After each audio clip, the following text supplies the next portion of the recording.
right, ladies and gentlemen, welcome to today's episode of Tobacco Pipes and More. I have a special segment that I actually want to start doing. So we're going to go ahead and get started with that. And to be honest, I forgot what I called it. Oh, Pipeweed Palaverings.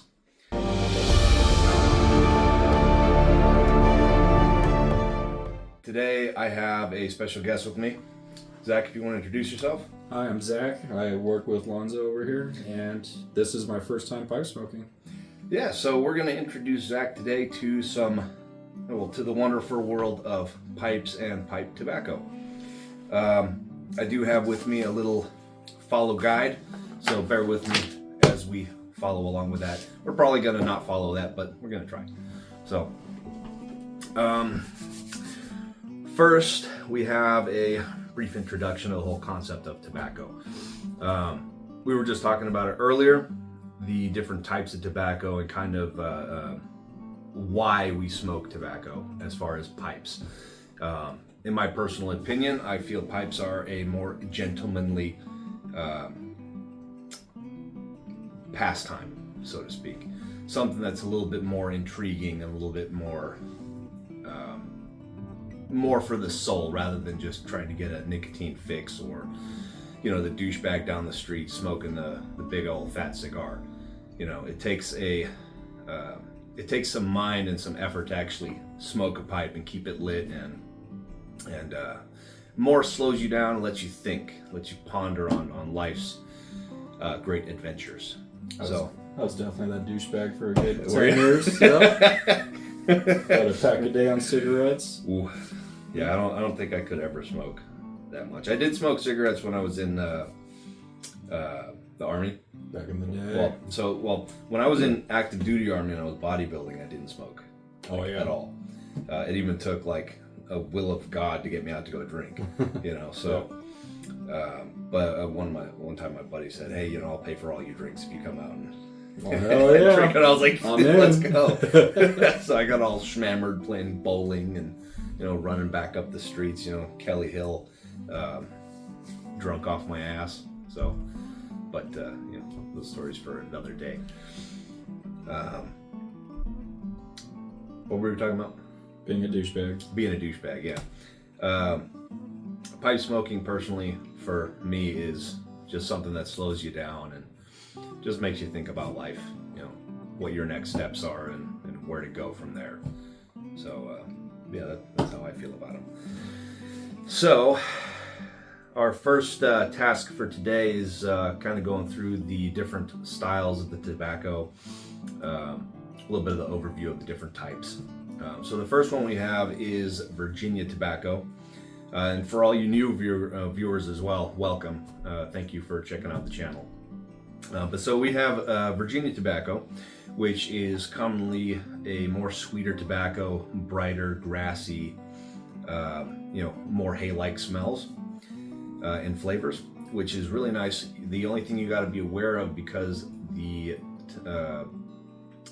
Virginia tobacco has a much higher content of sugar versus like burley, which is almost zero. Mm-hmm. So it burns much hotter in the pipe because of that sugar content.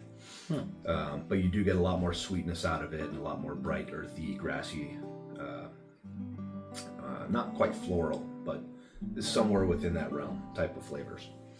And personally, I like the smell of Virginias. They're very nice. I do too. Cigars. I know cigars. Next up on the list is burley, which is more of an earthy, nutty, slightly chocolatey, cocoa-y-esque scent. Okay. You can definitely pick up, for me at least, I can pick up a lot of that ground smell, like you're digging a hole. And then there's Latakia. So Latakia is a very dark tobacco. It's smoky, it's rich. A lot of people say it has a reminiscent of campfire, which I kind of disagree with. I say it has more of that smoky, earthy smell versus the campfire smell. Then we have Perique. We talked about this a little bit ago. Perique has been fermented for a long period of time in order to get it to smell and taste the way it does. It's got very. I'm sorry. Is that considered like a aged tobacco or? No, it's just a fermented tobacco. So once it goes out of that fermenting process and whatnot, then you begin to age. Okay. Yeah. So it has more of like a fruity, spicy, kind of a unique fermented smell. Almost. I wouldn't say quite fishy, but almost to that extent. It has a slight soury, fishy note. And then one of my other favorites is dark fired tobaccos. It's smoky, it's rich, it's fruity, it's reminiscent, in my opinion, of smoked meats and campfires and stuff like that. Then you have aromatics. Aromatics are kind of a whole different ballgame. There's usually more smells associated rather than flavor. A lot of the times you just get hot air. And they have different ways of preparing or making these tobaccos. They have something called casings or toppings. A lot of people get too confused. Sorry for the plane, I don't know if you heard it, but anyway, so you have two different kinds of ways to make these aromatic tobaccos. You have casings and you have toppings. Most people get them confused.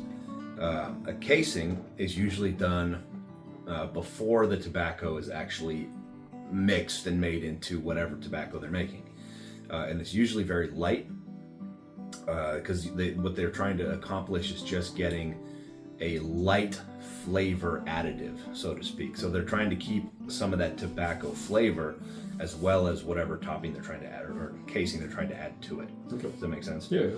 A topping is usually done after the tobacco has either gone through whatever process it needs to make that tobacco and then either being pressed or whatever the case is. They add a large, heavy, syrupy style topping of honey or cherry or something like that to produce a really heavy flavor or smell. So it's predominantly kind of gross, kind of artificial. They're not. Artificial. Yeah, a lot of people say they have a very artificial, very chemical flavor to them, which I can agree with. They're not. They smell good. Don't get me wrong. They smell good, but sometimes you do get a lot of that chemical stuff, especially in the lower quality tobacco, and that's not pleasant for either somebody smelling or the person smoking it. So we're gonna go ahead and move on to the smelling of the tobacco. My favorite part. Most tobaccos have a different smell to them, and that goes like we were just talking about.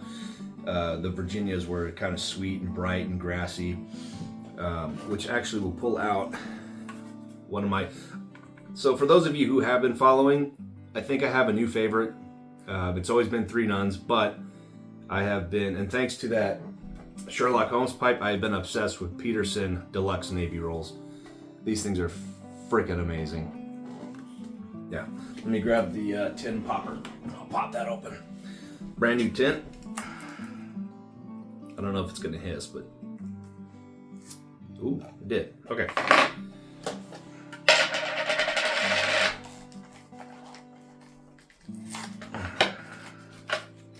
So these come in a coin cut tobacco. It's like dried out pepperonis. Yeah, they kind of do. So for you guys, this is what we're talking about. It is a coin cut. So what they do is they take a large rope of tobacco after they've twisted it and they slice it into really thin coins. So is that similar to this black Irish rope? Yeah. So essentially, whoops, shit. Okay. So essentially what it starts out is something like this. Usually thicker because these coins are much bigger, but it starts out as a rope. There you go. So they start out as a rope, and what they do, like I said, is they slice it very thin to get those coins. This stuff smells good. Yeah, it does. Oh, that is really good. Black Irish rope. Now I gotta pick up the damn lid. Okay, got it. All right.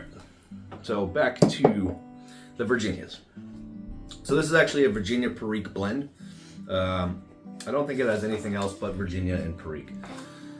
So if you pick one of these up and you smell them, you can smell the sweet, citrusy, grassy type smells Feels like you could just like chew it. You probably could. I mean, you can chew pretty much any tobacco, I would assume. So, and then let's go to something like a burley. Where did I put my burley? Didn't I bring it out? Shit.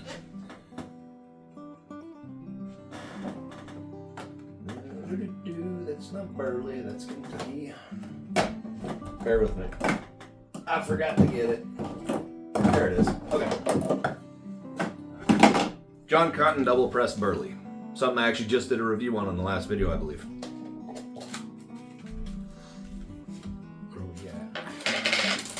So there you can kind of smell that earthy, nutty, and slightly chocolatey smell. It actually smells pretty good. Yeah, burley smells nice.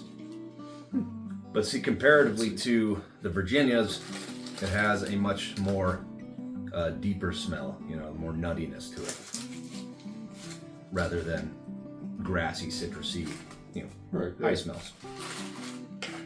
So that's why blending is important. So you get different flavors and different smells with different combinations. Let's move on to good old dark fired.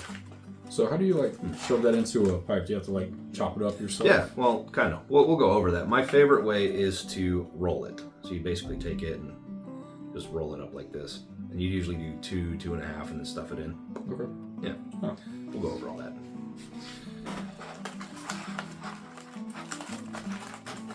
There we go. Let's check out some good old dark fired. H&H dark fired, which unfortunately is now going away thanks to STG, but that is a discussion for another day. So dark fired actually comes in flake tobacco. So as you saw before the coin cuts, these ones are flakes. It's like beef jerky. Yeah, essentially that's what it looks like. It smells good. So compared to, let's say the burley, what do you pick up differently? All of them. All of them. Like I don't want to say this was like chocolatey, but sweeter maybe. Yeah, comparatively to dark fired. So dark fired goes through a process where it's put in a barn, and then they light small fires underneath and let the smoke cure the tobacco, which is why it has that beef jerky, smoky, campfirey smell. Sweet. Yeah. And this one doesn't go through that. Bring me back to the pepperoni here. Yeah. Pepperoni. Pepperoni. You're gonna make me accidentally call it a pepperoni. I know, right? Then I'm gonna be upset because it's not pepperoni, and then I'm gonna go want some pepperoni. Which was the one that I thought smelled like the red man chewing tobacco? You remember? Was it this one? I think it was penny farthing or gentleman collar. That's not it. No? I was gonna say this smelled like one of the ones we tried previously. Can't remember which one it was though. I think it was gentleman collar. If it wasn't that one, then This it was is our good old sugar cookies over here. penny farthing. Maybe. Watch me spill it everywhere. Oh man. No. They were close to the same. This is like. Well, the only other ones you smelled were these ones. It had to be gentleman collar. If not, maybe chewing tobacco. Probably. That's probably exactly what it is. The prunes. All right. I feel like this smells a little closer. Yeah. That could be way wrong, but. Maybe you've had too many smells in your nose. Yeah. Right. Need Remember. Need some coffee. Oh, real quick. So remember that It is different. that pirate cake. Fire cake. This is nightcap. This is one of the tobaccos I don't like. The Latakia. And I don't like it because there's just a shitload of Latakia in it. I'm just not a Latakia fan. It gives me like this weird, richy smokiness. It's kind of like liver for me. I love liver, absolutely love it. But if I have too much of it, I get this weird sickly feeling because it's too rich. Just grossed out. Yeah. It's very pungent. Yeah. And when you smoke it, it's just super rich. So I don't know. It doesn't have anything to do with the nicotine hit either. I don't know. It's just super rich. So, let's move on to a pure Virginia. I believe this is a pure Virginia. Yeah. So there's no Perique in this one like there is with the Navy Flame.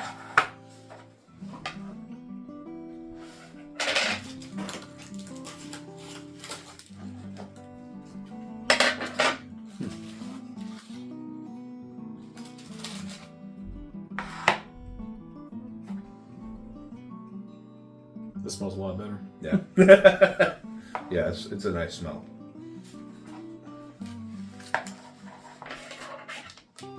Let's try that. So John Cotton goes through a specific double press process, which I think is unique to them.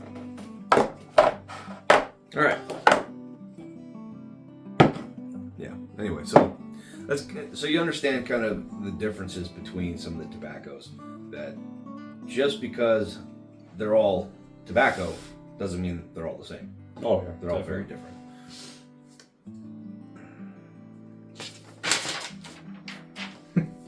That's my cheat sheet. I need that. That's my cheat sheet. Oh yeah, so we kind of went over some of the different cuts. Like you saw, there was the flake, the coin.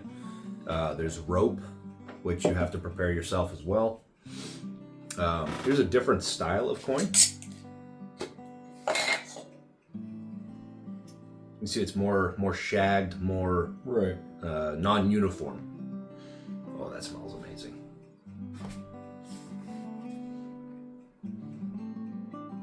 I could get used to that. Yeah.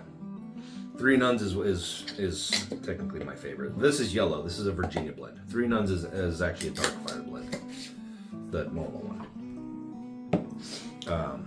And then we're gonna go. Well, let's show.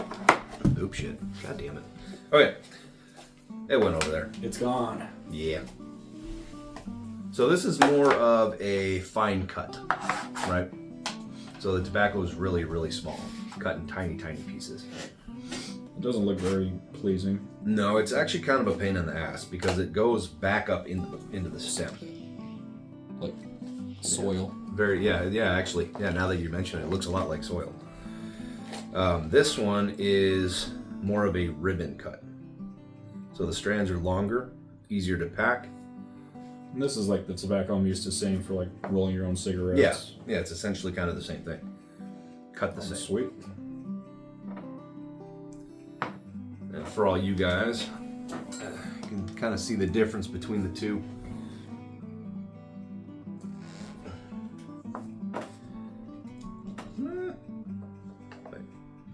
No, that one. There we go. Let's get into the plugs. So there are two. There's the common misconception. Some people get them confused between plugs and crumble cakes, right? So something like this, like pirate cake, right? This is a crumble cake, right? It's a bunch of different cuts of tobacco or one style of tobacco cut that's been pressed. And when they do that, it becomes easy to break apart because nothing's intertwined. It's just a bunch of tobacco that's pressed. A plug, on the other hand, is one single leaf, right, or multiple leaves that are stacked together, so nothing's been cut. And what they do is they press it for a long, long time, and it becomes a plug. Just one solid piece. This one actually might not even be a plug. No, it's not a plug. But either way, it works a lot like the rope. So a plug is just basically one solid piece of tobacco or multiple layers of tobacco that have been pressed for a long time that you have to prepare yourself. So you'll have to use a knife and slice it because you can't pull it apart because it's all one piece. But I thought this one was a plug. Apparently it's not.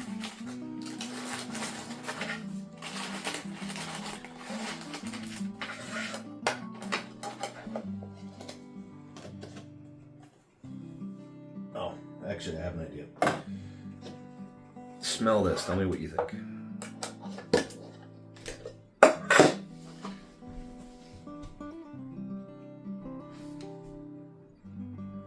don't know why. I'm thinking of cranberries. Doesn't smell bad. It's actually soaked in wine. Oh, I see. Yeah. I didn't like this one at first because it's very floral when you smoke it, but it's really come around. I actually really enjoy it.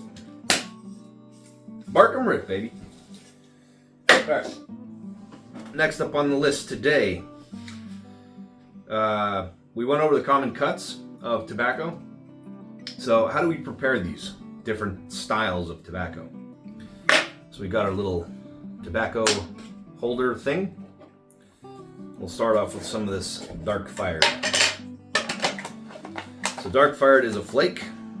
It comes cut in flakes. Basically what you would do is you'd fold it and basically crumble it up in your hand. And give it a try. Let's do it. Just like you're playing with Play-Doh? Basically, yeah. Right. Just roll it up. Make it a mess. Damn, dude. And how fine do you want it? Yeah, however fine you want to make it. I have no idea.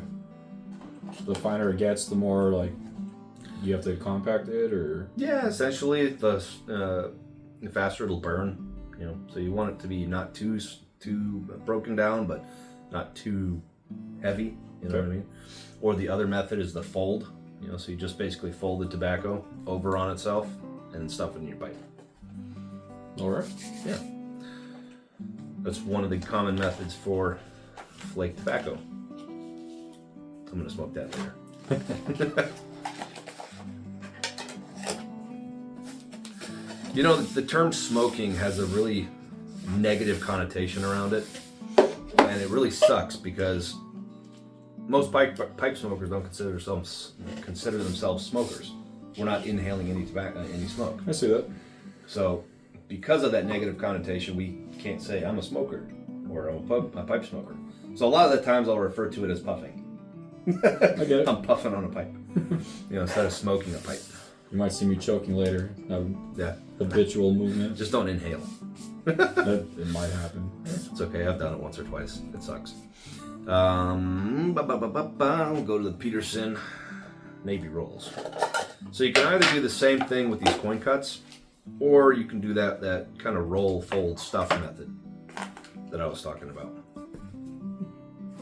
You want to break up all your stuff. No, you're good. I got plenty. It like feels like a cork. Yeah, yeah, kind of. You just basically roll it, fold it, and then you'll stuff it down into your pipe. So there's a couple of different reasons why you would do that versus tearing it apart. Okay. I feel like, particularly for this style of tobacco, these coin cuts, is that they pack better, and they have a little bit more air pockets for better airflow. Okay. When you pack it this way versus breaking it all up, jamming it in there. Right. I actually think I'm more curious about this one than the rest of what you have. Yeah, this is one of my favorites. They're really good. Definitely give this a try. All right. And then basically with the other ones, with like the coin cut or the shag cut, which the penny farthing over there is a shag cut tobacco. So if you pull it apart, it's cut really, really thin. They're not ribbons, they are more of strands, so to speak.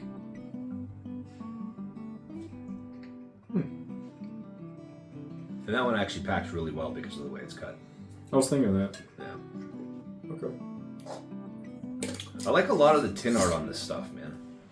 Especially that one up there, the Maple Shadows. That one's really cool. Yeah, once you're done with it, just make it into a decoration like you did. Right? Unfortunately, they're no longer making it because that is a Sutliff product. And Sutliff's going out of business. Thanks, STG. But yeah, anyway, they have reasons for doing what they're doing. We're not going to get into it. All right.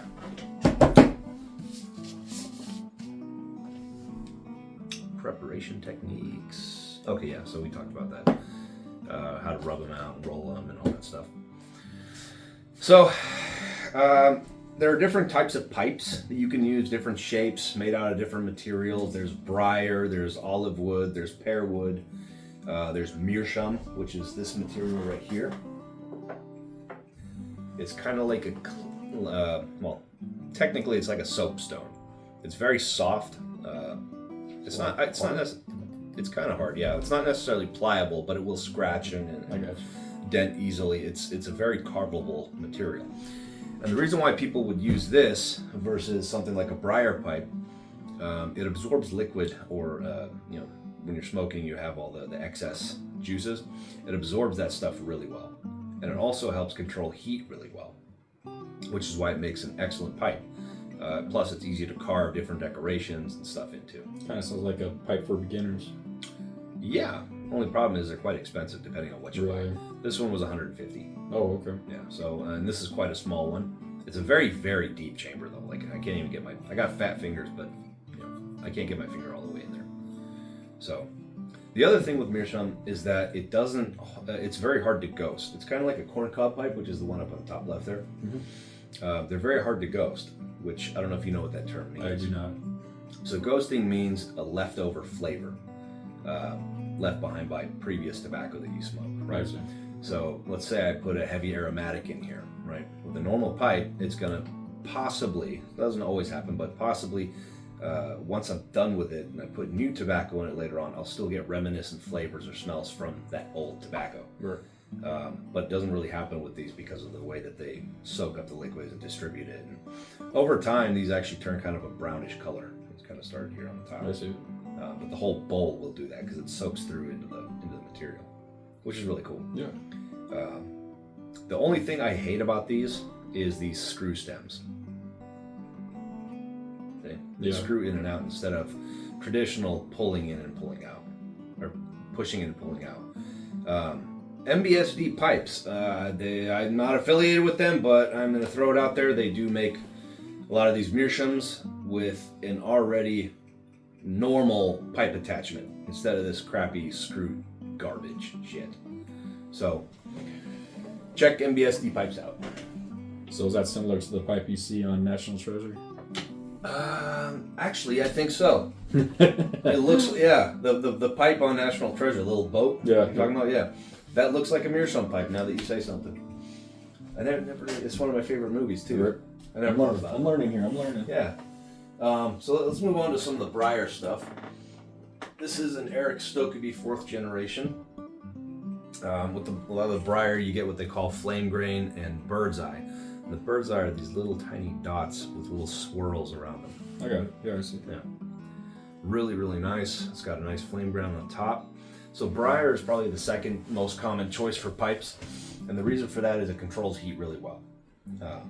As opposed to something like walnut or oak or whatever, which oak I wouldn't suggest smoking. If I'm not mistaken, oak has a lot of chemicals that come off when it burns. But pear wood's pretty good, cherry wood is really good, but Briar is probably the best choice if you're looking for a quality pipe. So I think all of mine are Briar pipes except for that very tiny, tiny, tiny one on the top right. And so what's that one used for? I initially bought that for Peyote. tasting Gotcha. different tobaccos. I wasn't sure if I would like it, and I never used it. Gotcha. So, All right. yeah. Now it's decoration. Yeah. So, some of the different styles of pipes. You have what they call billiards. You have apples, which this is more like an apple-shaped bowl. Yeah. Little bowl. Yeah. A poker.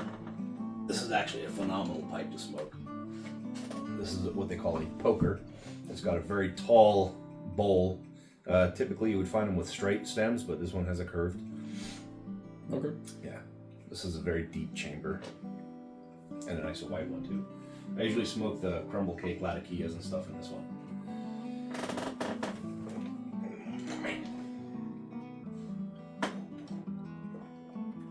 You have... Oh, shit, I should have wrote these down. What the hell is it called?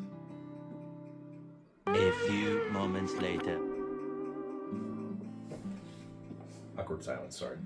I forgot what it's called. Either way, you have many different pipe shapes, different styles, and a lot of the times, especially from my experience, the different bowl, like the actual inside of the bowl, will make a difference depending on what kind of tobacco you're smoking. So, for me, a deeper, more shallow, or not deeper, but wider, more shallow bowl, like this one, you can see it's wider and it's less as deep, it's more shallow. Works much better for tobacco like crumble cake type of tobacco, which are wide pieces for the most part when you break them apart. and they pack better in a wider bowl, and they smoke better out of it because of that. Now something like this one, which is my other Peterson, it has more of a deeper, more concaved bowl with a slightly concaved? Sure. A slightly curved We didn't go to college. inside. I didn't go to college, okay? For a little bit for welding, but yeah, it's got a slight curve in the bottom. For me, coin style tobacco, which commonly are found in the Deluxe Navy Rolls, which is the Virginia and the Periques, or some of the dark fired stuff like Three Nuns. Those work really well out of these style of bowls.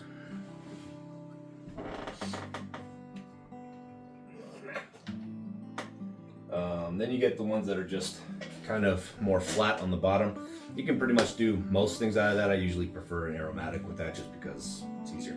Aromatics, by the way, are better to smoke with a straight stem, just for an FYI. The reason is because when you smoke it, it has a tendency to give off a lot of liquid. And if you have a straight stem, that's not a problem. It doesn't back up.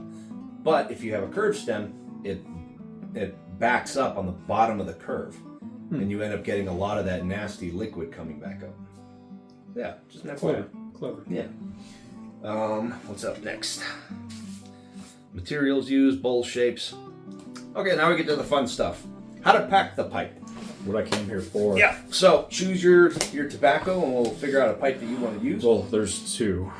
I want your pepperonis, and I'm really curious about this one. Oh, the rope? Yeah. Yeah, we can go over that.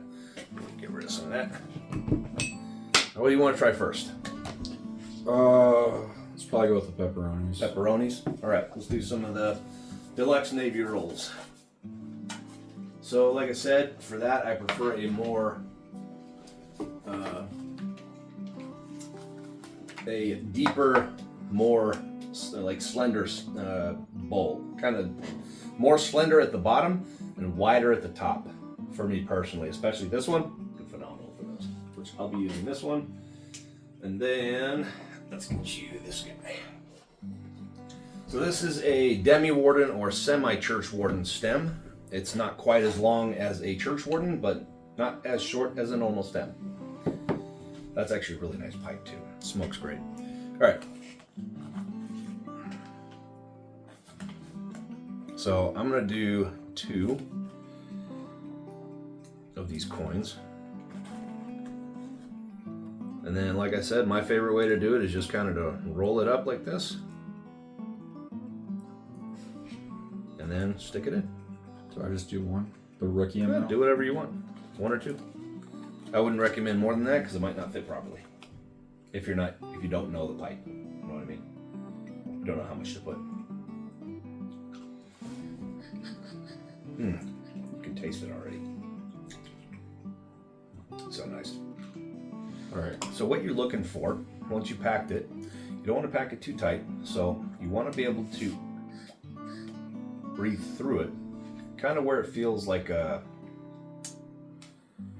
they say the feeling of sucking through a straw. You know, like water through a straw. Okay. Not very difficult, but not overly excessively easy. And over time, you'll kind of figure out where you sit with it, you know, right. What you like. Okay, you comfortable with your packing? I don't know. Let's find out. Cool. Let's get the lighters. Sweet. There you go. Now, Grab this guy. is this going to be a pain in the butt to light since I'm so far down? Not really. You're just going to have to put the flame a little. Tilted. Yeah. Okay, so when you're lighting a pipe, you can scoot in a little bit. When you're lighting a pipe, you don't want to put the flame directly over to the tobacco because all you're going to do is scorch it and burn it, and it's not going to get any flavor out of it, right? So you want to have some space over the tobacco. So something kind of like this, right? I see. For all you other people, ooh, there you go. Something kind of like that. Not too close, not too far away, but enough to where the draw, when you pull the air in, will pull the flame on top of the tobacco. And you want to kind of puff it like a cigar. Here, see this hole? That hole goes over. It's a specially made Zippo for that purpose.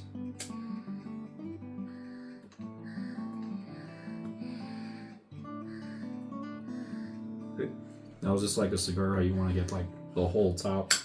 Basically, yeah. But you'll do that on.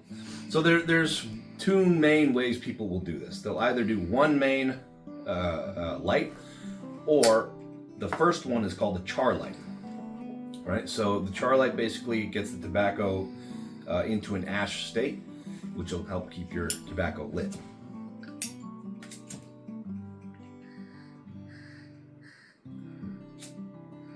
I think this one's right now.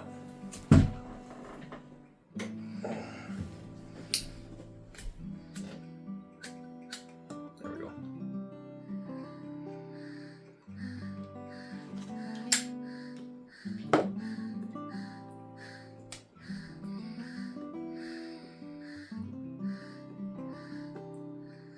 All right.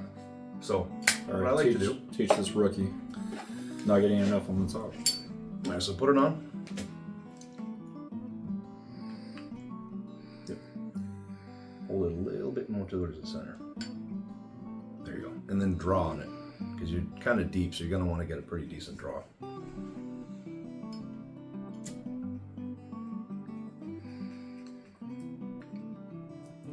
There you go. It's starting to pick up. Yeah.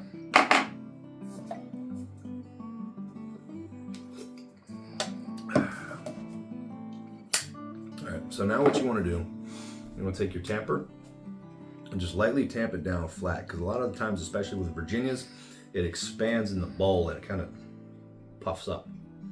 So you want to tamp it down just a little bit, not too hard.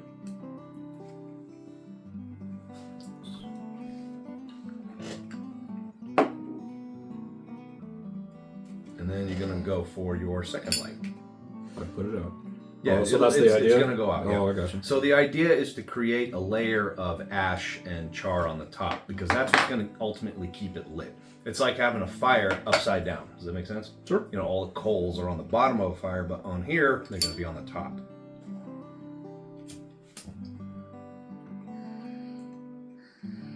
See how it lights better? Oh, yeah.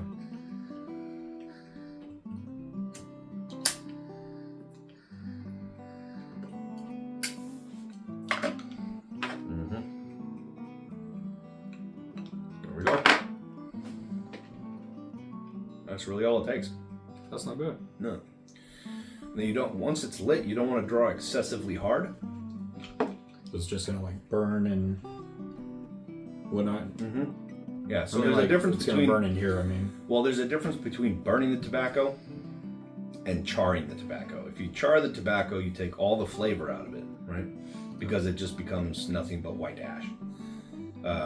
So you want to have it to a point where you can still get the flavors and the little nuances out of it.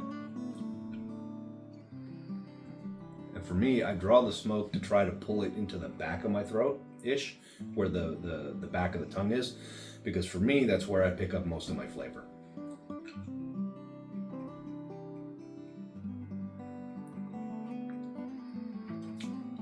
So like I'm picking up slight bits of hay.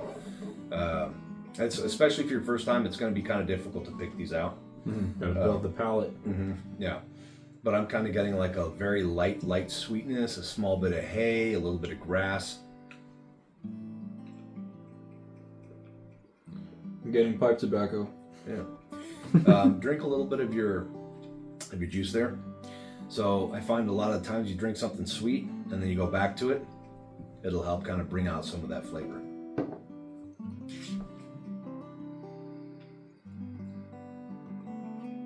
I think you want to. Losing it. Here, just relight it. That's the nice thing about this tobacco. You just relight it. Get a little bit. There you go. It's user friendly. User friendly. It's kind of dummy proof. You know.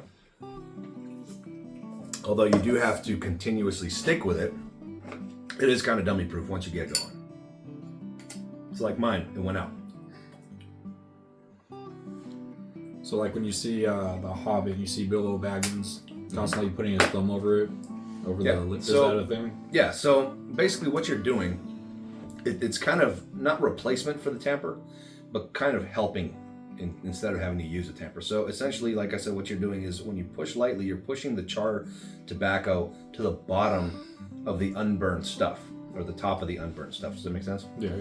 So when you put your fingers over it, you're creating a suction pressure when you puff like this. And what it does is it pulls the charred tobacco or the coals down onto the next layer. So if you're starting to go out like I am, pull it down and it helps get it going again. This is why smoking tobacco out of a pipe is a thinking man's game. It's something you have to sit down and do, unless you're out in the fields working and stuff like that, which people have done in the past, or sitting on the farms with clay pipes and stuff. You just have to make sure you're focusing on keeping it lit, or have a way to relight it if it goes out.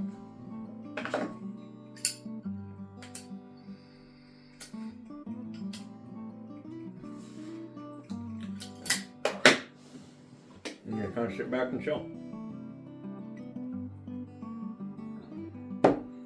Now we can have our philosophical conversations. Yes, please tell me about life in the world. It's a beautiful place. Yeah.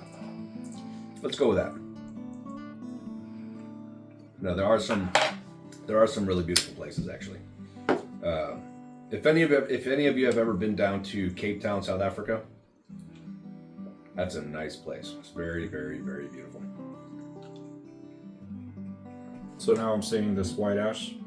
Is that is it supposed to how it's supposed to look? Yep, That's fine. yep, perfectly normal.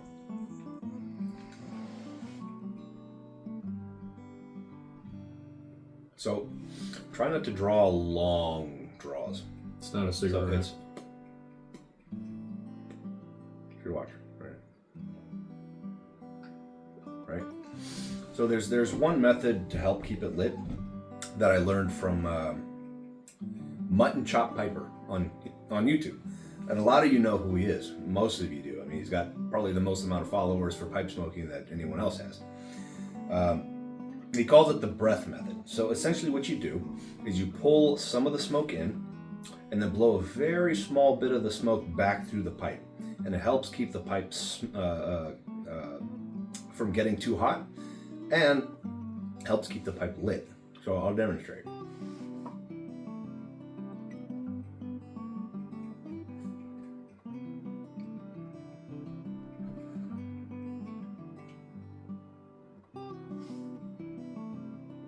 Yeah, see?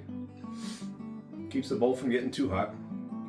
Allows you to keep it lit, but it allows you to take time in between to sit down and not move, which is really nice.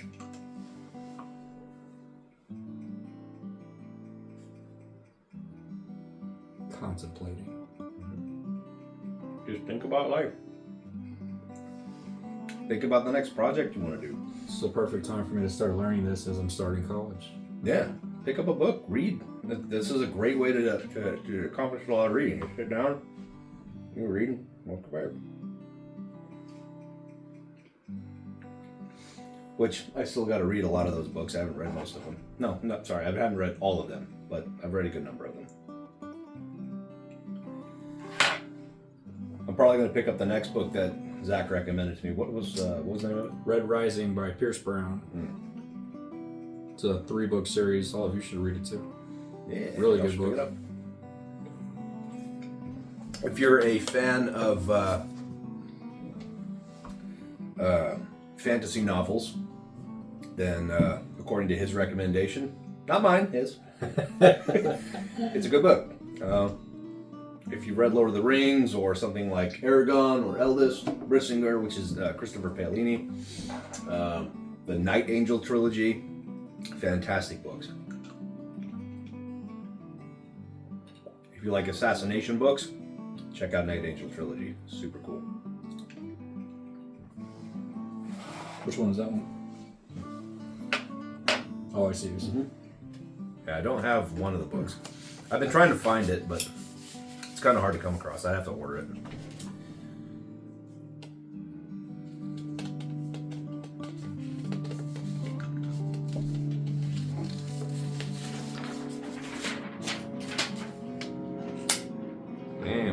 45 minutes in. Shit. All right. So we've gone over some of the lighting techniques, how to pack the pipe, kind of how to smoke it, the breath method. What pipe smoking really allows you to do is engage with other people, or specifically just by yourself, to just be by yourself and think about the world, your issues, and whatever you have going on. It's just a wonderful way to get out of reality, so to speak, or in reality if you have problems to solve.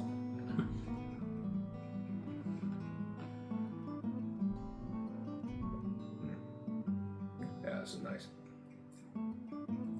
It's smooth. It's kind of creamy-ish with light bits of hay and sweetness. The hay flavor is really what puts Virginia's over the top for me.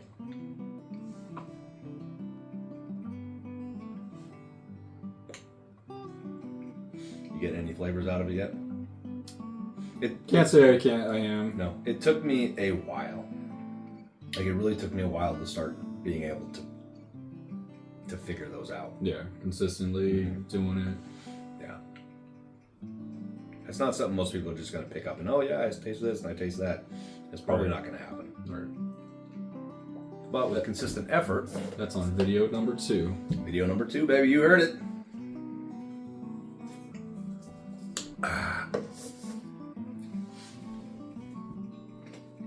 Yeah, especially after drinking something sweet, I really pick up a lot of that sweetness from the tobacco itself.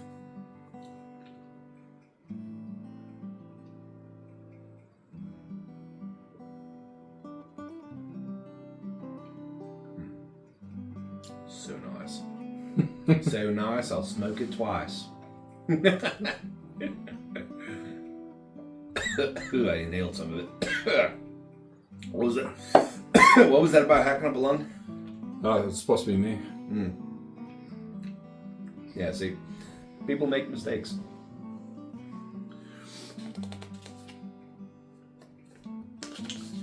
So let's just talk a little bit about the cleaning process before my apparent time runs out. Only got a few more minutes on there. It'll be about 50 minutes. So some of the cleaning process is what you're going to do is you're going to take your tool and basically scrape it out from the bowl. And then personally what I like to do is run it around in circles to try to get off as much carbon. I'm not a big carbon fan when it comes to my pipes. I like to keep them decent looking. I don't like to have a huge carbon buildup. A little bit, but not too much for me. And then what you do is take pipe cleaner, run it down through there, get all the dottle and stuff out, which is what's left over. It's called dottle. It's the last bit of stuff, black and grossness in the bottom. Gotcha. Run a pipe cleaner through your stem, but you do want to wait until the pipe cools down. Sometimes what happens is if you pull the pipe while it's still hot, everything's expanding, and when you pull it out, it screws up the simultaneous expansion of the bowl and the shit. What the hell is this part of the stem called? Whatever this part of the stem is called, right there. Right, it screws that up with the fitment of the bit. Or not the bit, sorry, the stem, where it goes into the pipe, and which can eventually cause your pipe to sometimes come loose, which sucks because it's hard to fix. But yeah, so you want to wait till it cools down before you clean it. Did you want to try the rope at all? Sure. Right, Yeah, I'm curious. Put that guy down. Oh. Be right back. All right, ladies and gentlemen, we are back. Sorry for the bit of a delay. We got about 1 minute left, 1 minute and 30 seconds. Zach here's going to go ahead and try some of the rope tobacco. So we're going to go ahead and cut that probably off screen and come back for the wonderful outro. See you guys in a second. This looks like a poop you find on the walk in the park. A nice little coyote turd one. It kind of does. Yeah, it looks like a little dog ran by and took a long shit.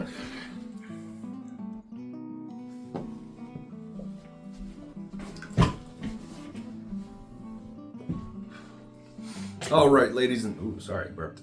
Excuse me. All right, ladies and gentlemen, thanks a lot for stopping by today. I I always appreciate the support with all the videos and stuff, and you guys watching them. If you really want to push this out to other people, please do. I really like sharing the content about pipe smoking, and you know, if you have any other suggestions about what you would like to see here, please feel free to put it down below in the comments. And yeah, so we got Zach set up here with some of that Black Irish twist, which he's enjoying, and I'm enjoying my deluxe Navy rolls, and we are going to continue to do that after this video concludes. So thank you very much for stopping by for this iteration of Pipeweed Palaverings. It has been a pleasure, ladies and gentlemen. I'll see you guys in the next one. Cheers. Thanks for having me, Alonzo. Hey, my pleasure, dude.